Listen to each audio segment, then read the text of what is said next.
السلام عليكم. الفيديو اللي قدام حضرتك ده بيبين شاب بيتحرش بطفلة عندها 10 سنين في شارع زي ما انت شايفه كده، تحس ان هو مفهوش ناس، بس ده شارع جانبي من منطقة حيوية في مدينة جمصة في المنصورة.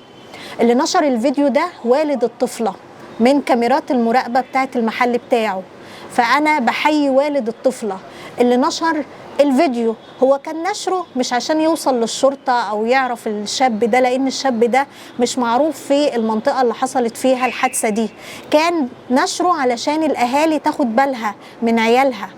اللي حصل إن الأب والد الطفلة فاتح مطعم في المنطقة دي، مطعم أكل فراخ وحاجات من دي، فكان متعود مثلا ان هو يلم مثلا العظم او الحاجات دي، وبنته الطفله اللي عندها 10 سنين كانت بتحب تاخد العظم ده وترميه للقطط، وتحب انها تحط العظم ده بايديها للقطط وتتفرج عليهم وهم جايين علشان ياكلوا من ايديها، وبتبقى مبسوطه.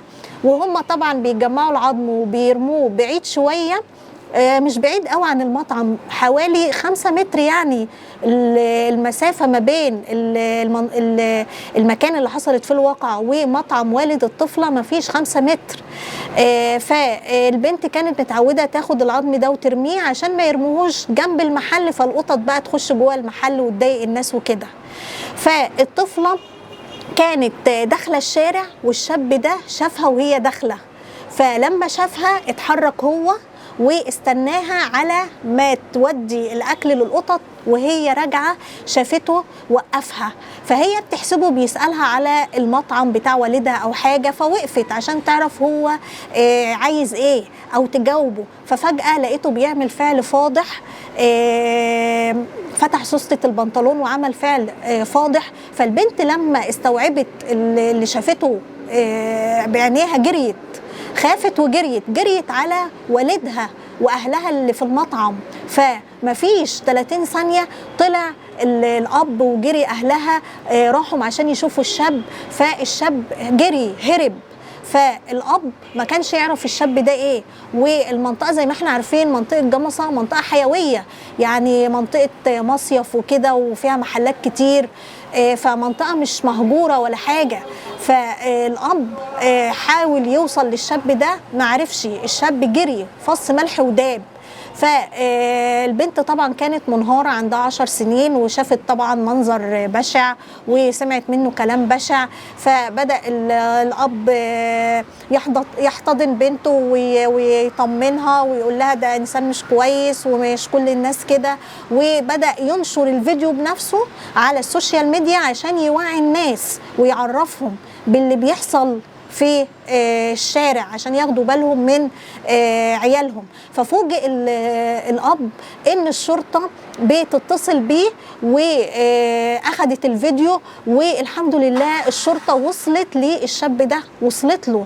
فالحمد لله إن الشرطة ما شاء الله عادت بتتجاوب مع أي فيديو أو أي حاجة تحصل منافية للأخلاق أو أي جريمة، الشرطة على طول بتستجيب، وقدروا فعلا يوصلوا للشاب الحيوان ده اللي كان واقف في الشارع وبيتحرش بطفلة عندها 10 سنين.